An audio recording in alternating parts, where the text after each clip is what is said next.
Hello and welcome to the Water Show. Today was a special episode live from the ACHEMA in Frankfurt. The ACHEMA, well, the world-leading fair trade show for the process industry. And today we will visit all our water companies. So come on, follow me. ACHEMA?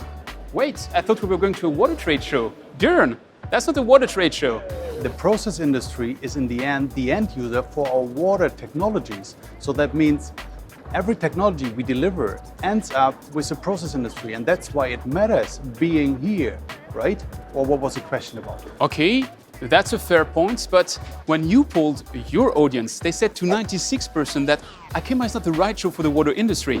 So honestly, I'm still not convinced. So as always, you don't believe me? Then let's ask someone from the organizing team from the DECHEMA. Let's ask Thomas Track. The process industry is a real big application field for water technologies, for water management approaches for the water industry. When we look at process industries, investment in process industries go for 10, 20, 30 years, even longer. Water is extremely important for the competitiveness of sites. If you have on a site an efficient water management, efficient water use, this is crucial for your success in a global competition. The good news is the process industry is seeing that and is actively moving forward also to increase efficiency in water management. And to do so, we see, for example, digitalization as an important tool.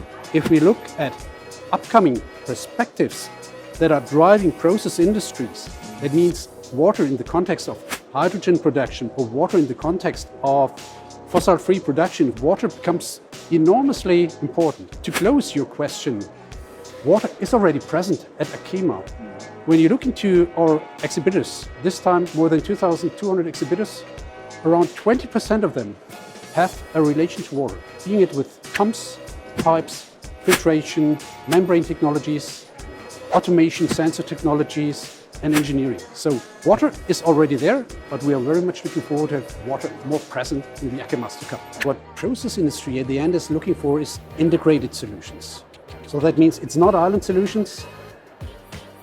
I'm not sure if the water industry will be able to bring in that one big thing, but I think the real big way forward is working on the interfaces, on the integration points, like integrating water with all the energy management, with the raw materials management, and of course with the process design. And this is a big chance also for the water industry to come into this discussion very early to help designing these processes, not only in a productivity way in terms of products, but also of utilities. In this case, for example, water use, to optimize reuse opportunities. That only happens and works if water industry and process industry comes together, and therefore ACHEMA is a perfect platform. So now with the explanation of Thomas, I think I get it a bit better. The water industry, the process industry, they shall be able to work together. But how do they do that? I mean, the first thing they have to find is language, right? First of all, if you want to communicate to each other, you need to find language. Think about you and me. You are French, I'm German, so we have two different languages. So what is the language of the process industry and the water industry? What is it? Because one thing is talking, the other thing is understanding. Exactly, exactly. So what is it? So what are we looking for? We are looking now to find, let's say, a translator, or what is it what we are looking for? Translator, that's a good image. You know what? Let's walk the floor and let's find out who that translator might be. So I just walked the floor. I saw a lot of companies and they all claimed these kind of buzzwords, machine learning, AI, and so on and so on. But I couldn't really find the translator so far. Isn't there somewhere? Modeling, simulation, engineering, simulation-based digital twins. But that sounds like the translator we were looking for. You know what? I think we would have many questions for those guys. Let's go and meet them. Hello, Gerardo. Welcome to our little water show here from the ACHEMA. Just to introduce you, this is Gerardo. I have to look. Santiljan. He's a specialist at Semantum Oy. Is Finnish company, very interesting, which is about modeling, simulation, and software solutions for engineering and operation efficiency. Welcome, Gerardo. First of all, in a nutshell, what is Semantum doing? Yes, thank you. Hello, guys. Happy to be here and thank you for the invitation. So, yeah, that's right. We are Semantum. We are a modeling and simulation company. What this means is that we are mostly a software development company. We are doing different solutions that are related to modeling and simulations. and also engineering automation. So we are trying to take second-hand design and trying to take advantage of this design so that we can make all this engineering work more efficient. We're also doing other things related to sustainability. But yeah, in a nutshell, we are a software development company trying to reduce emissions, trying to make things more efficient using software. Okay. I think you just dropped a word which we maybe have to explain. What is second-hand design? Second-hand design or second-hand, usually everything is built, okay? It's very difficult to come up with something new without having something like an empty table, a white table. So what we are trying to do is to create different techniques so that we can extract information from available design and then reduce the amount of work required to design something new. So we would have tools, for example, to take diagrams, to take subsystems of different plants, so that later we can take these smaller systems and then integrate it to newer designs. So we are trying to reduce the amount of work required for new designs. I mean, think about that, Antoine. I mean, normally, let's say if you build a new water treatment plant, doesn't matter whether it's municipal or industrial, right? So if you have a new plant, I mean, if you hand over the plan one day, it's not only that you give the entire system or technology to the client, you always give more than 100 Exactly, yes. boxes with folders, with Exactly. drawings, with calculations, with design, things like that. I mean, how can you help these kind of companies to reduce that, or doesn't reduce at all? You do this stuff, or how is that? I think the keyword here for you is these boxes. I think these boxes means that we have modules that are usually in charge of certain functions. So it is quite easy, or okay, it is not easy, but it is something feasible to take different modules, to take different boxes, and then try to integrate into some existing design so that you don't really need to start everything from the scratch.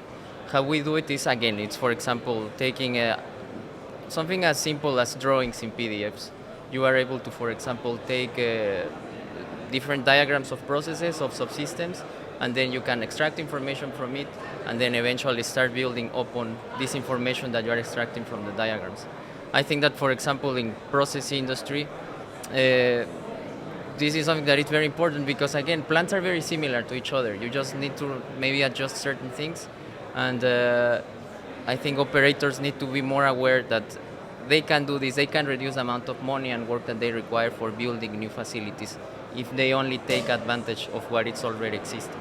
Can we take very concrete steps here? Let's say you're going to an industrial plant and they have a design out there, and you recognize on the PNID that there's, I don't know, a flotation, an aeration, and then you put all of that in the digital world.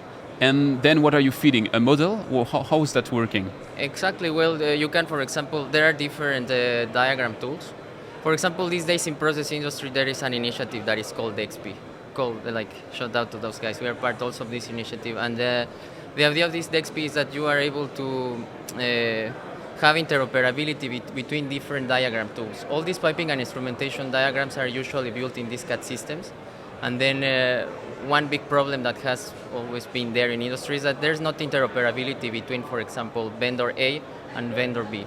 So what this DEXP is trying to do is, with this interoperability standard, to try to create a machine-readable format that can be imported from tool A to tool B. You take this information, this machine-readable format, you open it in whatever CAD system you want to work with, and then you start building upon the whatever information you have extracted in this machine-readable format. So we're in a CAD system, so far it's a drawing. Exactly. And how do you turn a drawing into actual process data? It is actually not rocket science. Usually as simple as the tag names of a valve, the tag names of a pipeline.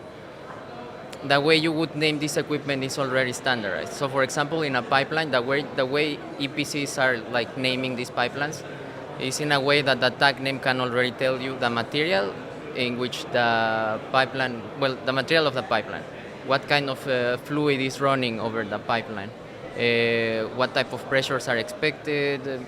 Different parameters are already available from the simple name that EPCs are giving to this pipeline. So it is simple to just extract this information and then just link it as an attribute of certain pipelines, certain equipment, certain subsystems. So it is as simple as that.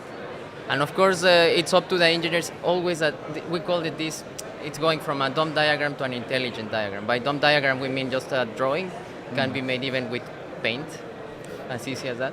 But then an intelligent diagram is just a drawing that it is just containing a lot of metadata, a lot of information that is then used for designing the plant.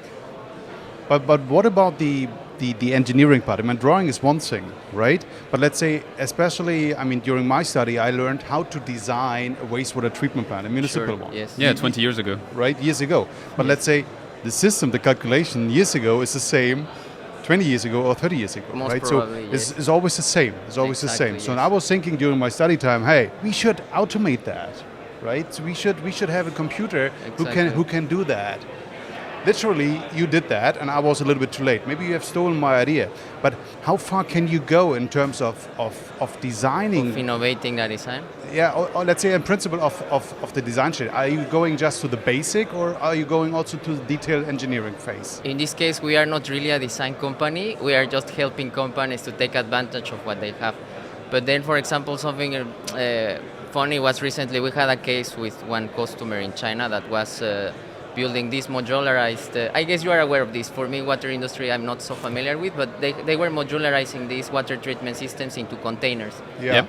And for us, it was like, wow, this is a great idea. Something so known, something so... Pretty old idea, by the way. Exactly. And we were like, wow. And even in that case already, because we're doing simulation, even in that case, we started thinking, okay, but there's a simulation case here, because you want to, for example, when you are commissioning this, you need to understand what are the delays and start adjusting the system so that your commissioning is way faster whenever you are bringing these modular systems. But yes, so in general, basics, I don't think they will change. I don't think they are changing. I don't think there's, or at least in water industry, process industry, there's no innovation in the way things are done. Because things work. Why to spend money on something, on reinventing something that works? Then again, one needs to take what is available, try to make it more efficient, try to improve on what you have in order to reduce engineering So costs. do you, based on what you can find in the basement, right, in these kind of boxes, can you build also kind of digital twin out of that? Or is that something, it's the idea you also have, that you have this kind of digital twin you can provide to the client, that he can say, Right. okay, let's take that, let's model a little bit, and maybe we can optimize the entire system. I would tell you depends on the definition of the or depends on the digital twin that you want. For Okay, many, what's your definition exactly, on that? exactly. So I would think that digital twin in general, the definition itself is a digital replica of a physical asset. Okay, that's what everyone is trying to sell. Yeah. Whether they are CAD vendors, whether they are simulation vendors, whatever they are. But I think what they are trying to sell, the way they interpret this definition depends a lot on their business, on their customers. So for example, for CAD vendors, they would think that a 3D model with information from the diagram, for example, it is enough to be called a digital twin. And in general, I would accept that as a digital replica of a physical asset. But then, that digital twin can be built with the design information, with these boxes that are available from the seller that you bring into your new facility. But then it's also necessary, what we have seen, maybe because we are in that business, it is necessary to bring also live data into the digital twin, because the digital twin also needs to be alive. It's a virtual representation of something that it's under operation. So I guess that is the real operational digital twin. So for that, you would also bring measurements from the system. You need to also bring, for example, simulation results, so that you can have predictions, you can have optimization, you can have real value from this digital twin. Which opens two questions. The first is, how do you connect that data to the digital twin? Because if you have measurements out there, for instance, in a chemical Sure, park, yes. it's not that straightforward to just take a sensor and plug it into the system. And the second is, you said it's a way to support the operation. How much do you use the digital twin as a guinea pig before going to the larger scale? That's two questions. I shouldn't have asked twice, two questions in one. Let's start with the first one. How do you connect those sensors to the digital twin? It is actually quite straightforward these days, thanks to the, at least in process industry, I'm sure water industry is the same, because in general this is some initiative started by control application vendors. There are different industrial interoperability standards that allow you to seamlessly connect an IT system to your measurement system, to your monitoring system. For example, in this ACHEMA there is this OPC foundation. OPC, it's a German initiative that has been around for maybe 25 years. I remember how it was just a promise, And suddenly, when you go and see the OPC foundation standard, you see that, wow, this thing has really grown and it's really something that has become an industrial standard. So thanks to initiatives like OPC, it's very easy to just come with your IT system and then connect it to a box, and you will get measurements from your specific measurements. Let's say I have a very provocative question here Sure, on yes. digital twin. I mean, the industrial age, right, is available since 70, 60, something like that. Yes. And since that, let's say we have some plans, and if we want to optimize them, we do a little bit the math on a sheet of paper, and then we buy some stuff, we implement that, and in the end, most probably it works. So that's how we worked in the past, right? So if you now take the digital twin, I mean, the entire modeling, you need so much money to build the digital twin, you need the resources, you need the time and things like that. Is that really worse? Is that really worse if we take a digital twin? Why we cannot, let's say, if you want to optimize an aero plant, we just take another membrane and test that instead of going the full way with a digital twin?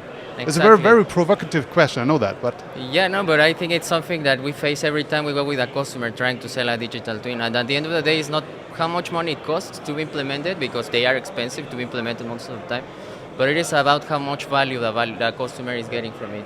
We recently, for example, delivered a digital twin of a district heating network in Espoo.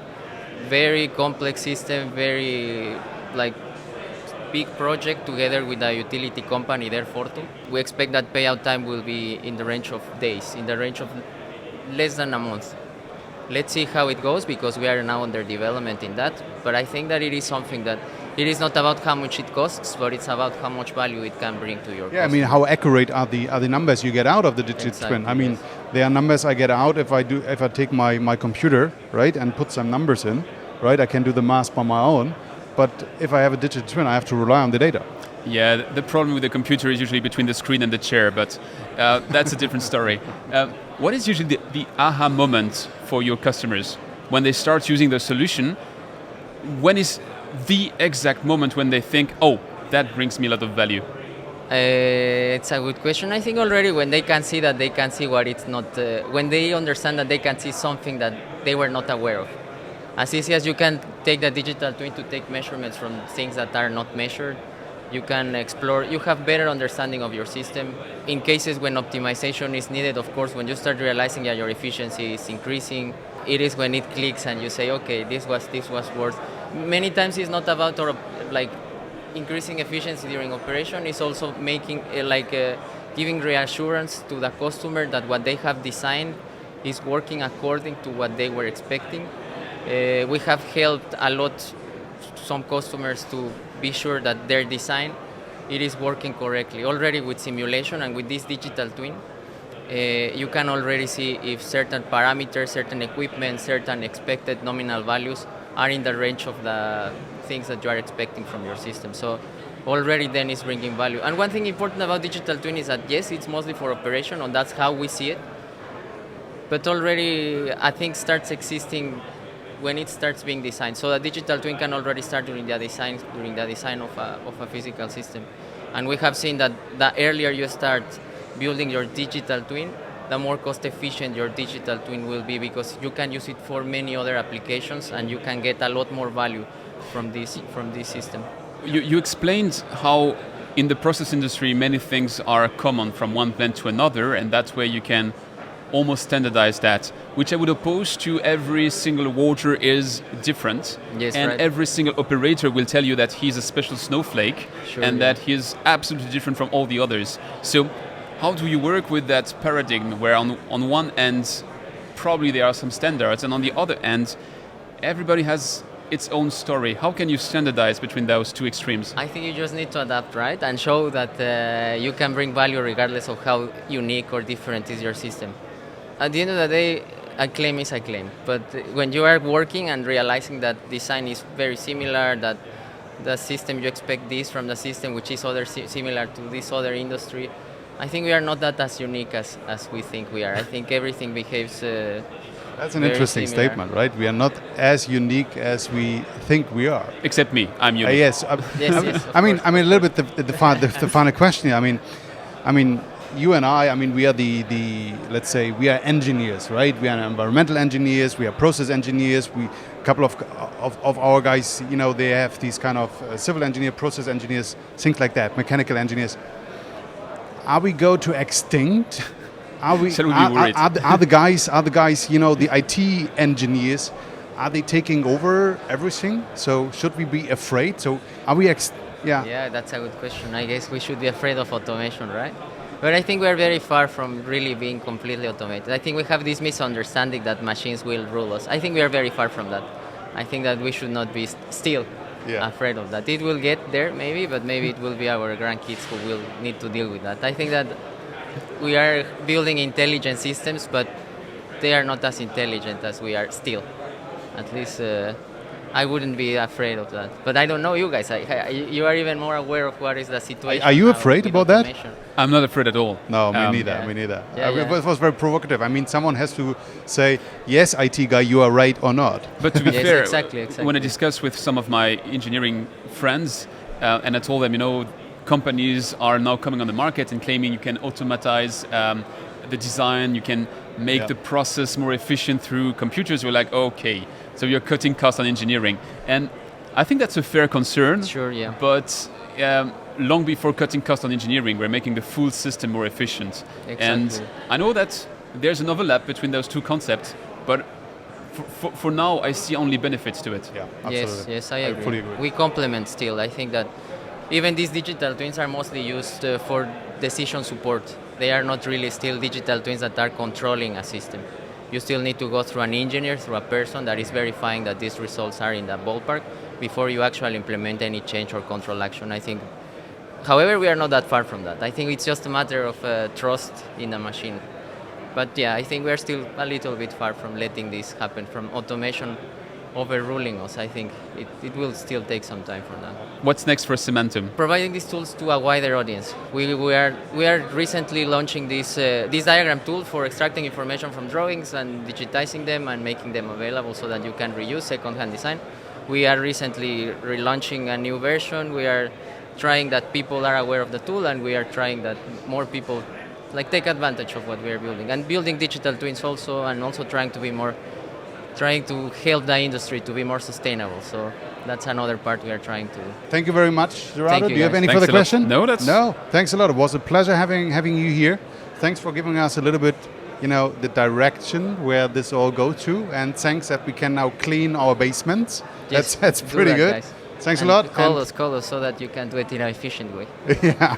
Thanks a lot, Gerardo. Thanks for being here. Thanks, Jared. Wish you, you all the guys. best. So Björn, that one was really interesting. It's really cool. Absolutely. That's the tool, and I'm wondering, how do you apply those tools? And you know what? I've checked the program of the ACHEMA, and there are some conferences which go exactly in that direction. So I was wondering, do you think you could go there and just report what they say? Depends on where it's at. The distance is pretty long here. So where's that? You'll have to walk a bit, I guess, but Okay, I will do you the favor, and I will come back with some pretty cool. Okay. that's really nice. Okay. Thanks. See you.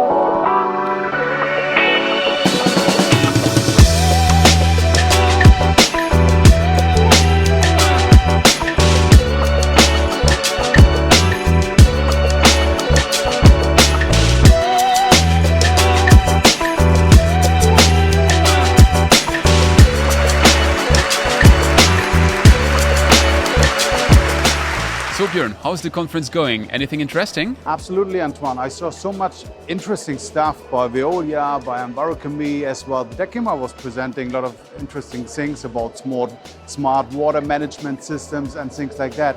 But you know what? There was something really interesting by one lady, which is Marika, and she talked about smart membranes and solutions for the water industry. And if you don't mind, I would like to bring her to our show. Is that okay for you? Sure, bring her over. Cool.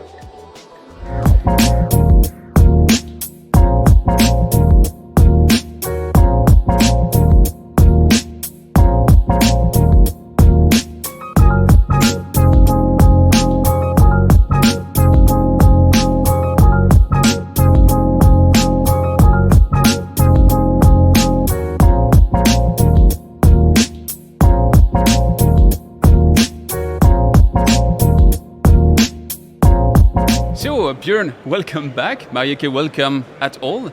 I'm really looking forward to that conversation because Björn told me your conference was really great. So he said he has a lot of questions, but maybe you can first introduce our guest. That would be kind, right? Yeah. Would you be please. so kind? Would you be so kind? I mean, I was picking her up. Come on. Now it's your turn.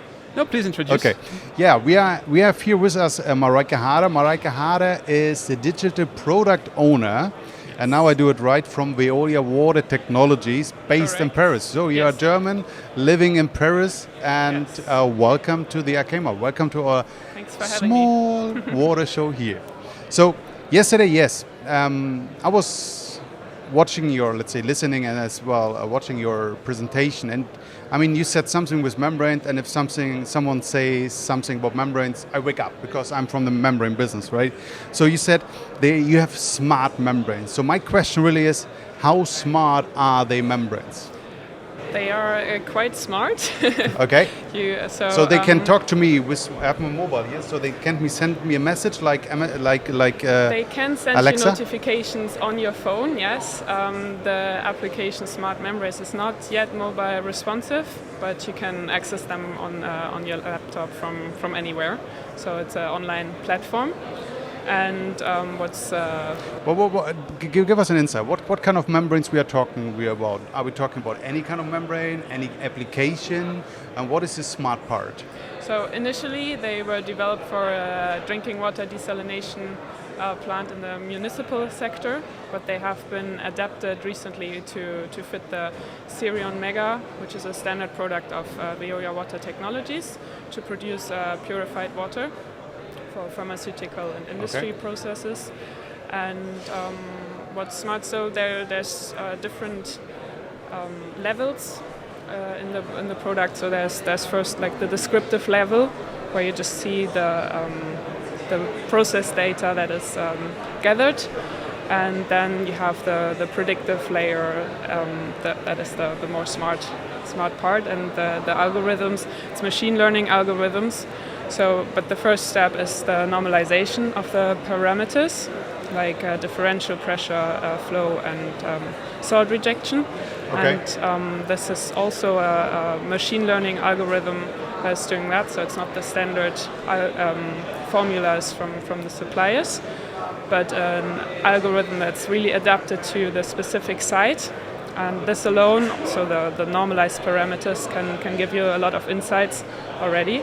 And then the next step is to have the predictive layer that can trigger alarms.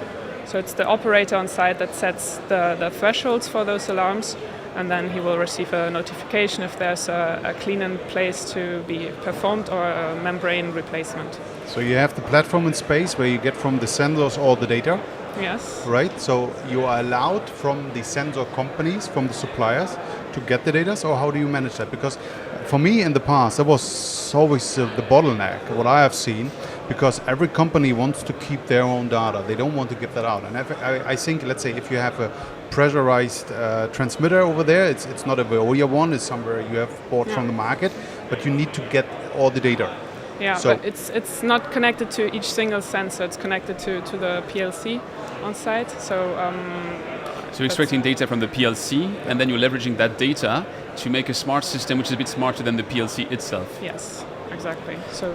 So what is the problem which you're solving at first, if you just have to define one, the reason for smart membranes to exist?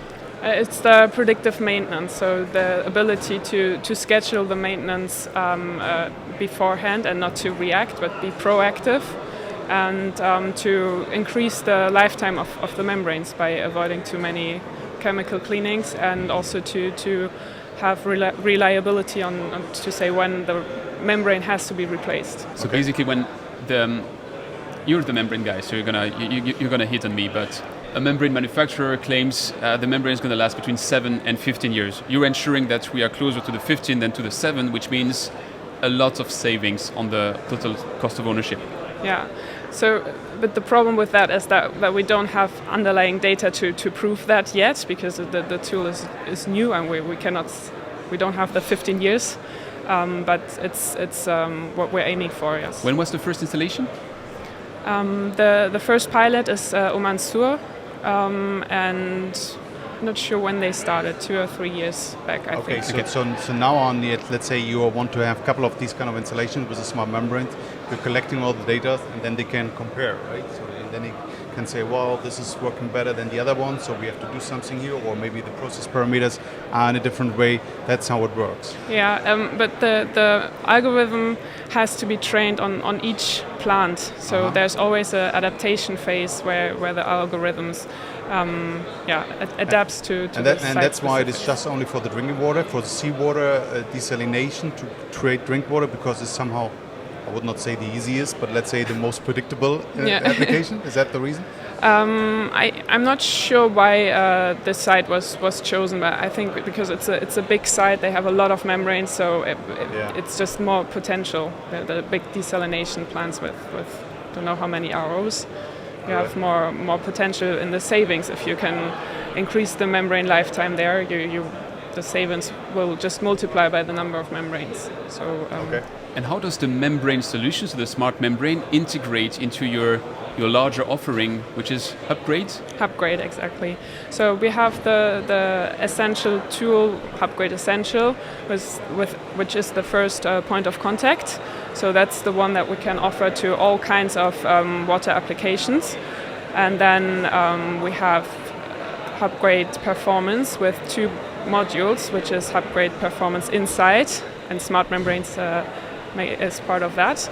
We also have Smart ActiveFlow in this suite, and there is a SSO. So you have one sign-in to connect to both products, and we are working on integrating it even more so that the experience for the customer is as seamless as possible. I mean, one of the biggest pains, let's say, all the customers have are the information, are the storage of the data.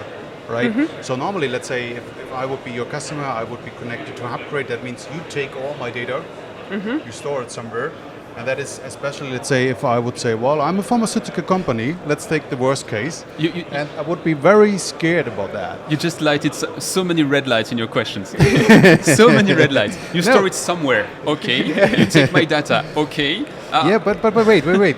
I mean, I learned here just 2 days ago that there is an initiative by Eurodat, which is by the European Union, and they launched in January the first European data trustee. So that means you can bring all your data to that platform, and you can ensure by the European trustee that nothing happened with the data. I mean, I'm not sure how that really helps, or let's say convince the people, but isn't that really the biggest pain, and how do you solve that with the Hubgrade solution?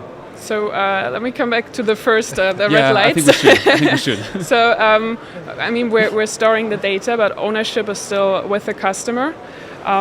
With the terms and conditions, we get the right to use the data.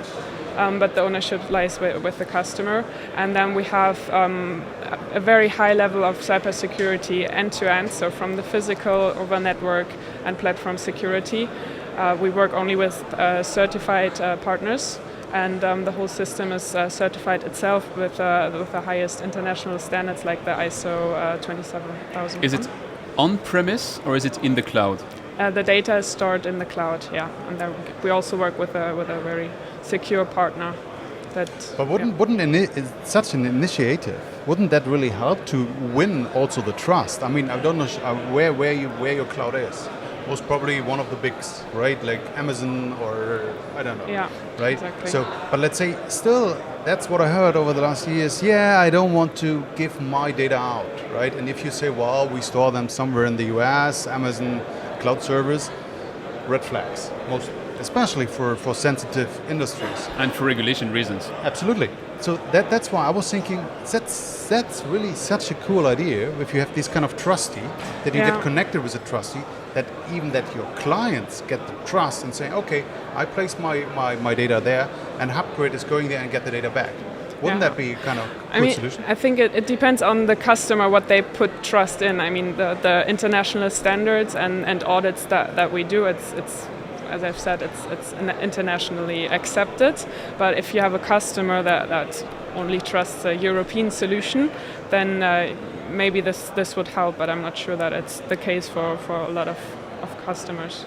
But I would have to look into the solution further. I found that pretty cool. To me, that's really a question mark, because you're creating an external data lake. So you're creating another third party when probably Veolia is maybe already building the plant or operating the plant, so it's already a party you trust. So I would rather stay with less players and then enhance data from those players than having an external party which can then supply that data to fourth party, even if it's controlled and still in Europe and whatever. It sounds to me like, unnecessarily complex. Yeah, and I think also this what was it called? European data. The European Data Trustee. Okay. I mean, all they can do is also get certified and do audits in the end, I would say. So they have the same levers as we have in the end. So we have a cybersecurity specialist also working in our team.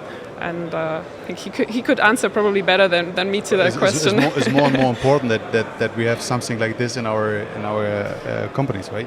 You mentioned various levels of upgrades, and I'm curious about that Hubgrade Essential, because we are at ACHEMA and we have to be realistic. It is not the most forward-looking industry. Don't take me wrong, I think that's for very good reasons, because you have to be conservative when you are touching some things which can be as critical as oil and gas, pharma, and these kind of applications. But I would, from my gut feeling, expect them to better react to a Hubgrade Essential than an advanced one who starts telling them what they shall do. Is my gut feeling anywhere right, or? I mean, smart membranes is really limited to the membranes application. So for the normal pharma customers, we are mostly offering Hubgrade Essential, as you said. Yeah, but we still have for pharma customers, they often have this trust issues, I would say. So they don't want to give their data away, etc. And it's a lot of work to convince them. And it really depends on the customer, what's their background, how's the situation, also like the geological situation. Do they have teams on site? Do they have interest in remote monitoring? Because that's one of the big advantages, that you don't have to send someone on site. And if that's not the case, it's a hard sell to say you need this on top, especially because we're also offering the analog services, and Veolia Water Technologies is doing a good job there, and they don't see the point in changing from a service technician that is coming, that they maybe know for several years, that knows the plant, to switch to a digital tool. How do you have to go to market today? You need to go proactive and to go to those customers and say, look, we could enhance you, or do they come to you and say, we do believe digital might be a solution and maybe you have something for us? I think it's more that we approach them with the treatment equipment that we sell. We offer Hubgrade as a standard. So it's always included in the offers, and then we try to convince them of the advantages and of the value that this can bring to them. One example you gave yesterday, and I'm pretty sure that it's part of the Hubgrade as well, is with the AR glasses, yes. Right? So I found that pretty interesting, because you said, well, there was, due to the pandemic, you had a project, I think, in Brazil. Yes. Correct me if I'm wrong. There was a project in Brazil, and there was, I think, the installation or commissioning phase. And the team from Germany needs to help out, or from Europe, call it Europe. And so they were both connected with the AR glasses, and you could save 60% of the travel costs. That was a number, I remember that. The cost, yeah. So my question is, I mean, how much is that really, let's say, for future, or was it just due to the pandemic times? Do you see that really as a future model, part of Hubgrade, that you deliver this with, that you can go on plant with the AR? So I think the first point is they don't need to be connected with their data to use this augmented reality support. So this is the big point. And I think the pandemic was an accelerator on this. We had the solution before, but no one really, it's something new to learn. It's a new tool you have to get used to. And once they kind of were in the situation, they had to find something.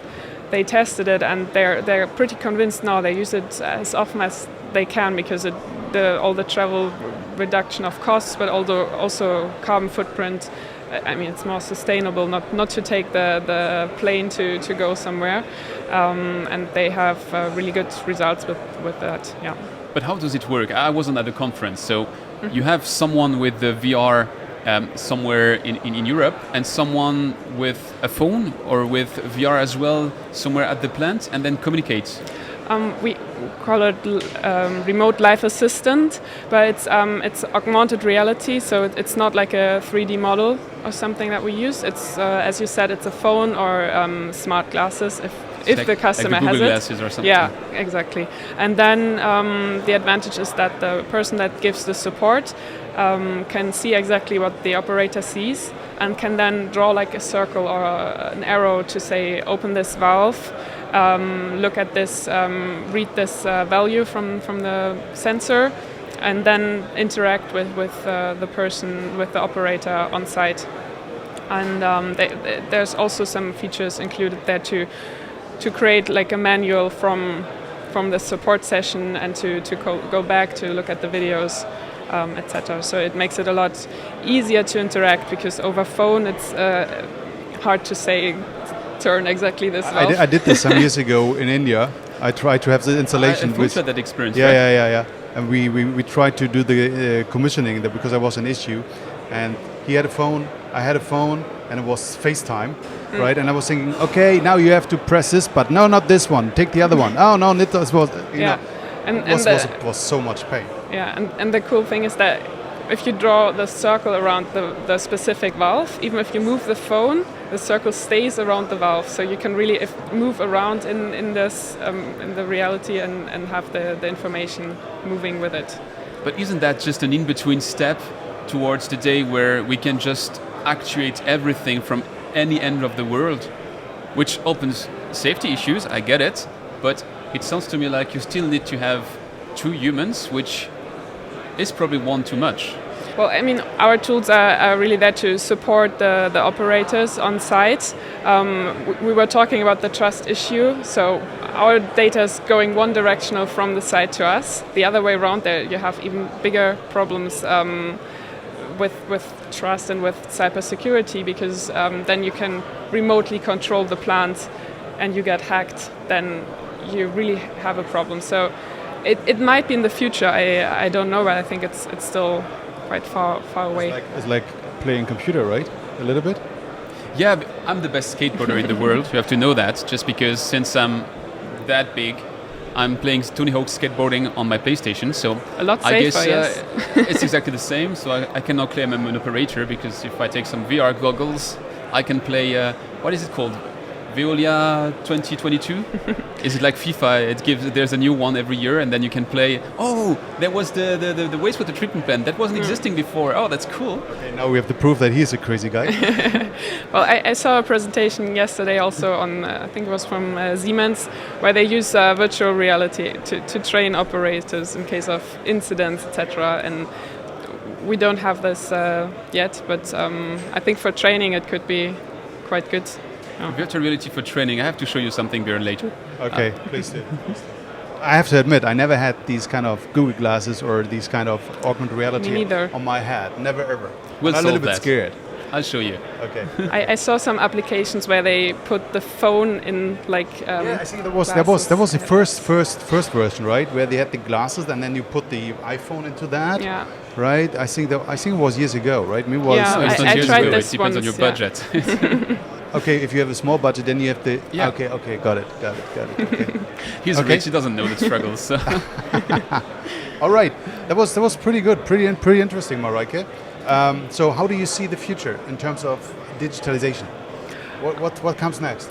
Well, for us, we had quite a big project last year to change to a new user interface that is mobile responsive and that you can use from your tablet and phone, because we think that that's a important enabler for the operators on site. Not everyone has a laptop of his own, and it's also more reactive and easier to use if you can just take a photo of what you're seeing in front of you and upload it to Hubgrade Essential.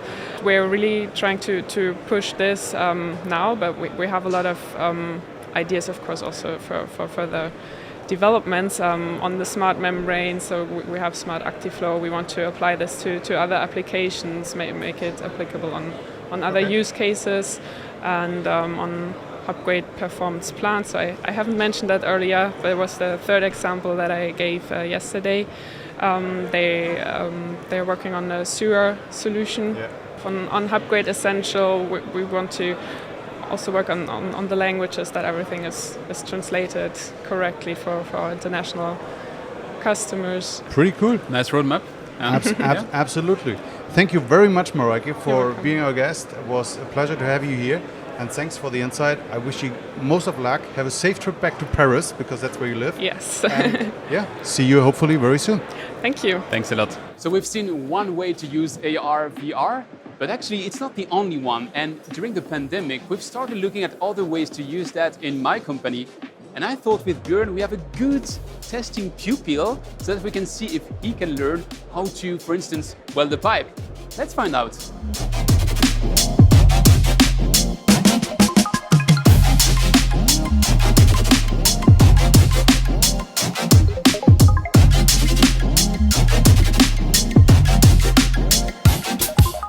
We are not here to teach the installers how to fix the things, how to cut a pipe or something else. It's all about the processes. In this VR training, we can show them the step-by-step training. That's why we do this. It's more than just a trend at the moment. We sent some VR classes to our customers, and we did the support via phone, and then they can do the training without meet each other. That was the starting of this. It's not just about the pandemic. I think it's a future for us to train the people. He has no idea what he's doing. He uses the tangent, and it's a chemical thing, and he uses, and then he throws it away, not in the rubbish. So that's horrible, I think. We have to teach him. Ich weiß, dass ihr mich beobachtet. Du brauchst Hilfe, oder? Bleib stehen.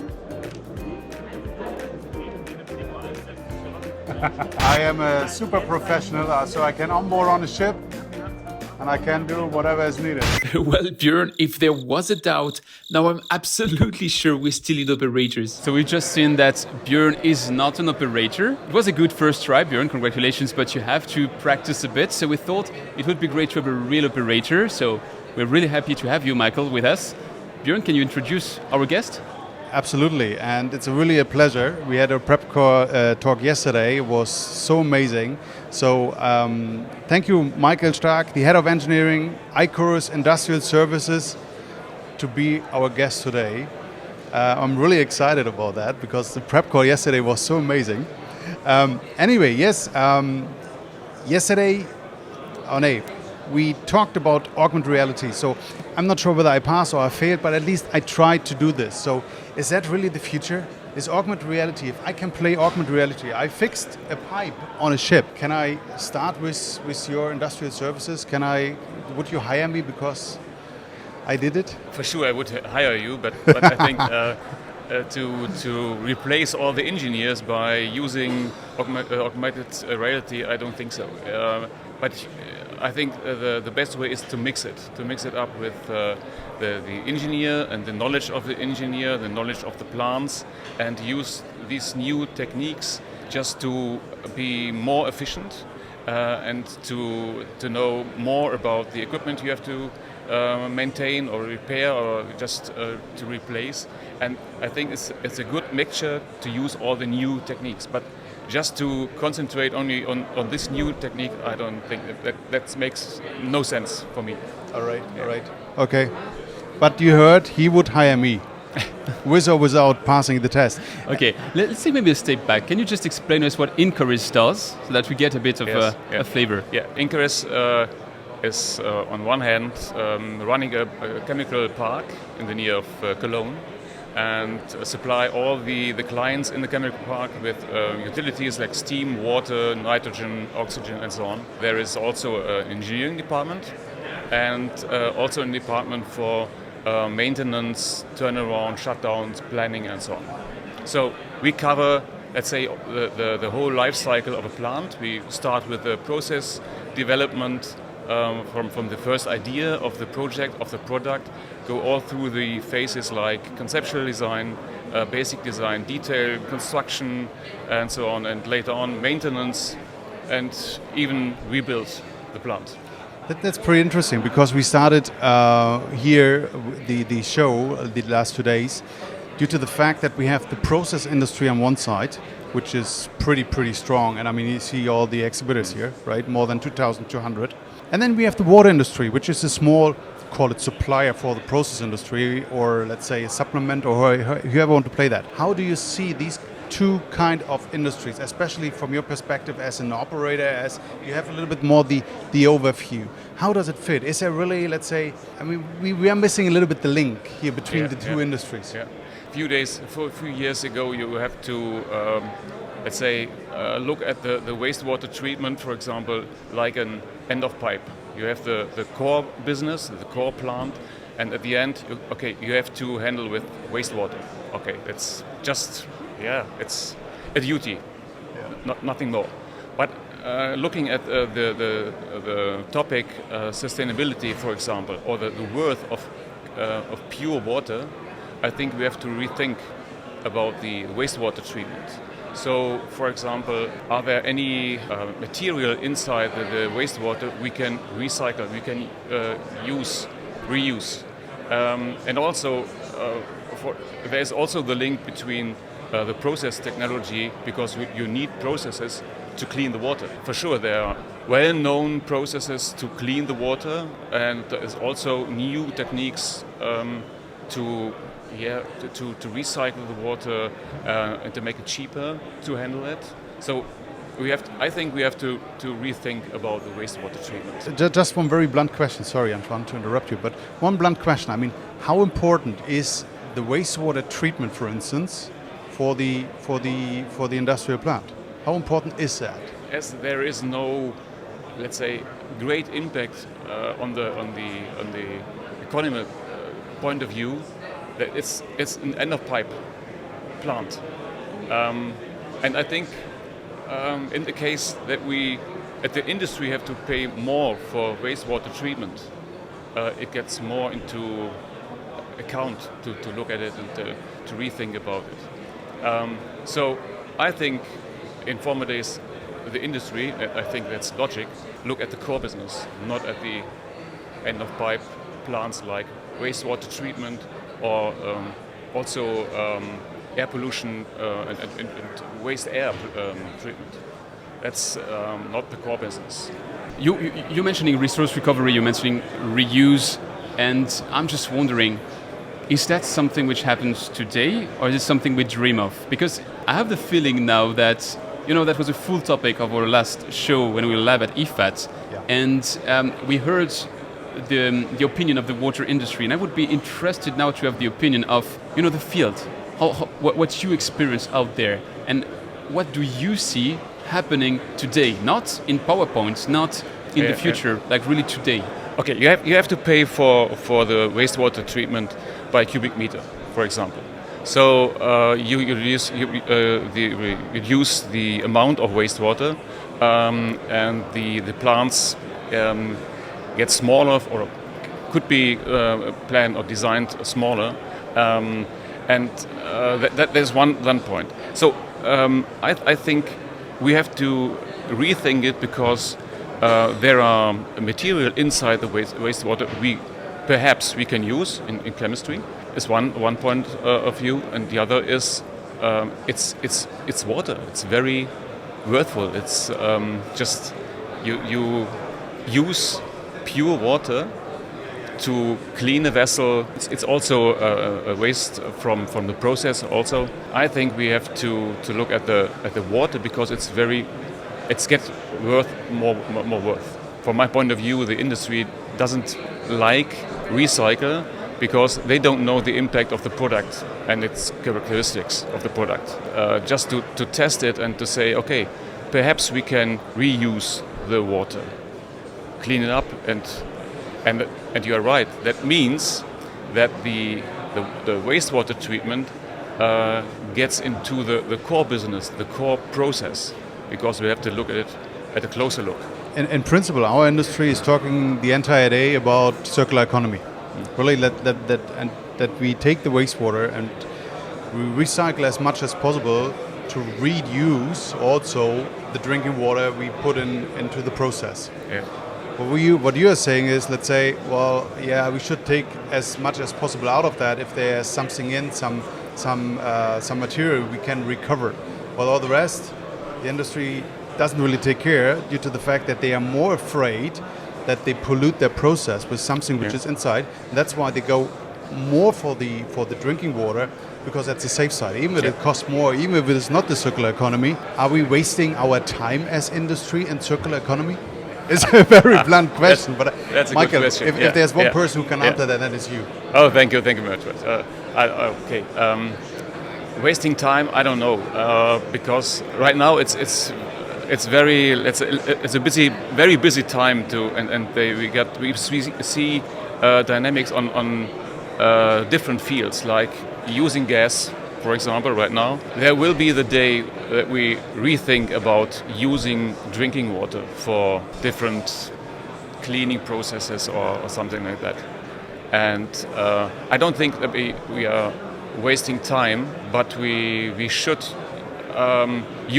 use the time and think about processes to clean the water, and also, for example, the topic sustainability, green footprint.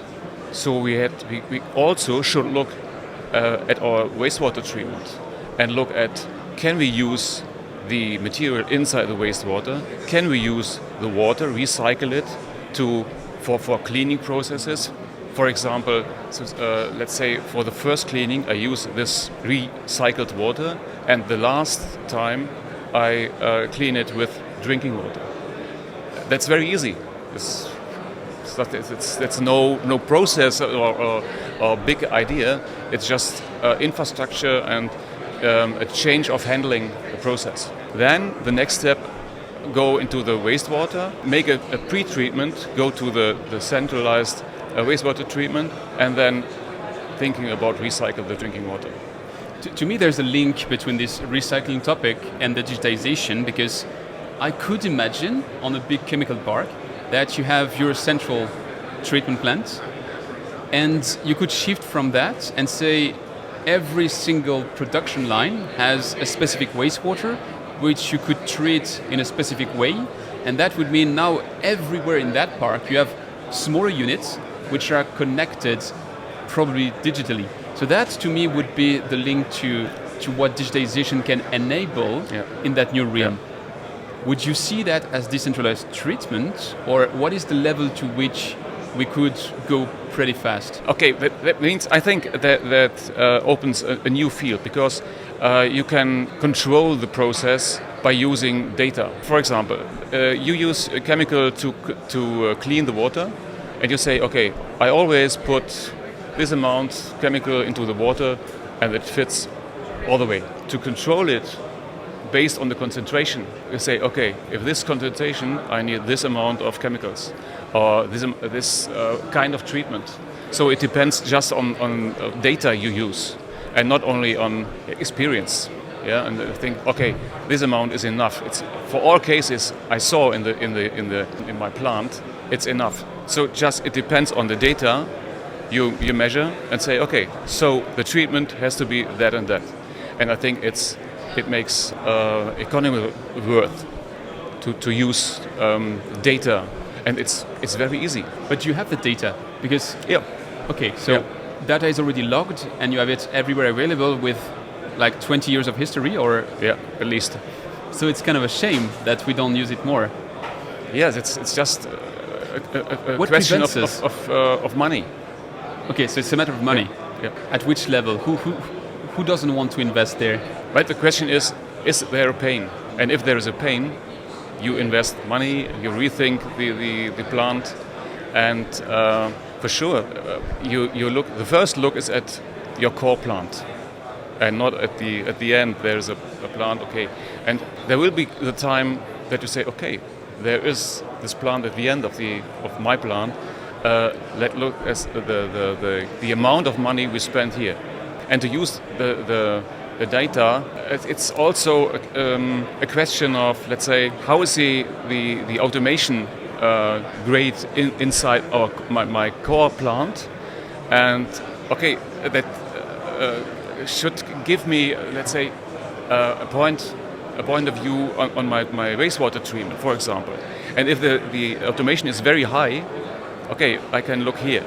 But if there is no, or only a few measurements inside my plant, there will be no measurement at the end of the plant, at the wastewater treatment. But do you sometimes see the opposite, that the main plant is full of robots and the water part of it is just some guys who are here working for 20 years and who know which knobs to turn? Yeah. Because that's something, honestly, I guess same for you, we've seen quite a lot.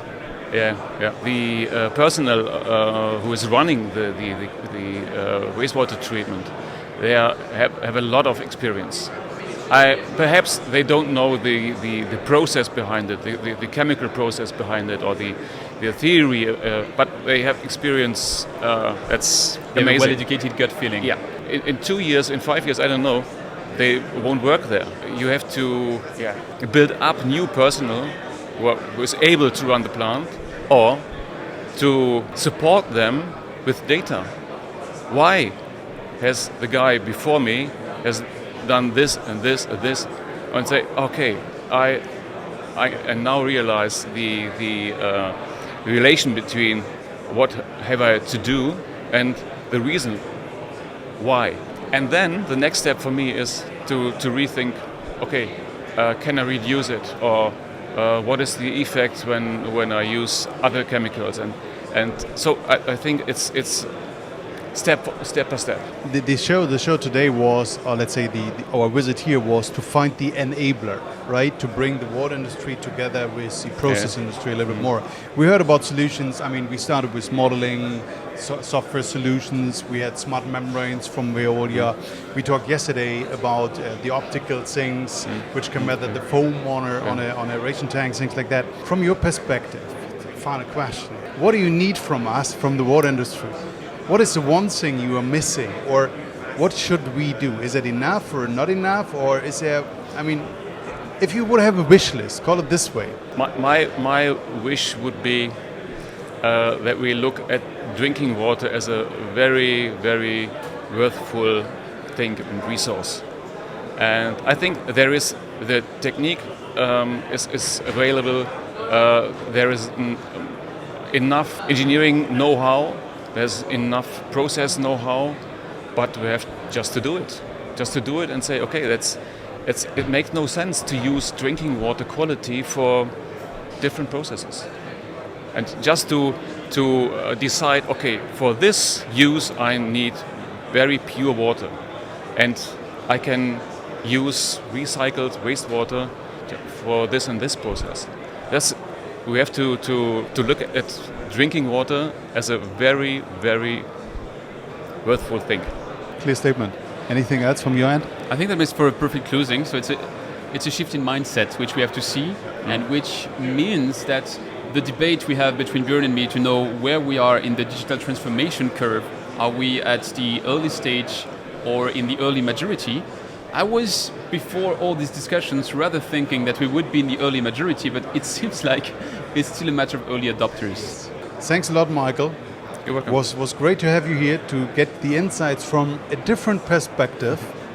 Thanks a lot. Was very, very helpful, and wish you good luck and all the best. Hope to see you soon. Thank you very much. Thank you. Thank you. So the show has come to an end, and two things I really discovered. Water industry, process industry, they belong together, full stop. But there are two initiatives I would really highlight here. The Eurodat launches a new Eurodata trustee, so that means you can bring all your data to that platform, right? And they take care that nothing happened with your data. And this is still a big hurdle for the water industry. What happened with all your data? So there's an initiative started January 2022, so some months ago. Pretty cool. You should check that out. The other thing is what I've seen is optical is becoming more and more important. So for instance, you can take a camera, you can record your aeration tank, and based on the foam, which is created on the top of the surface layer, you can, with the machine learning, you can combine that to bring some flocculation in, to put some chemicals in, or as well some aeration, that you can control the aeration with the pump or with the blowers. That is also a pretty cool initiative. To add to what Björn just said, I have to tell you, I was a bit scared when we first planned to have 3 days at ACHEMA to discuss digitization, because digitization as a buzzword can be pretty empty. It's not being digital for the sake of being digital. That doesn't bring much. But my good surprise here at ACHEMA and discussing with our guests and all the people who were on the trade show is that it's about what's in it for me. It's about what added value do we get from digitization? What does it enable? And when it powers a distant plant, when it enables short loop reuse, when it brings so much new opportunities, then it is really a cool tool, and that is much more than the buzzwords we usually pour at it. So the show has come to an end, Antoine. It was a pleasure meeting you here. It was really cool. We had really cool guests, meaningful discussions. I'm really happy about that. Yes. And I can't wait for the next one. So what is it actually? In 2 weeks from now, we will have our next regular episode. And then beginning of September, also, we will be live from Copenhagen for the IWA World Congress. So that's going to be fun as well. In between, don't forget, like, share, drop us a comment if there's something you want us to address. And yeah, see you next time. Thank you very much, Antoine. Thank you, everybody, for watching us. See you next time. Bye-bye. Bye.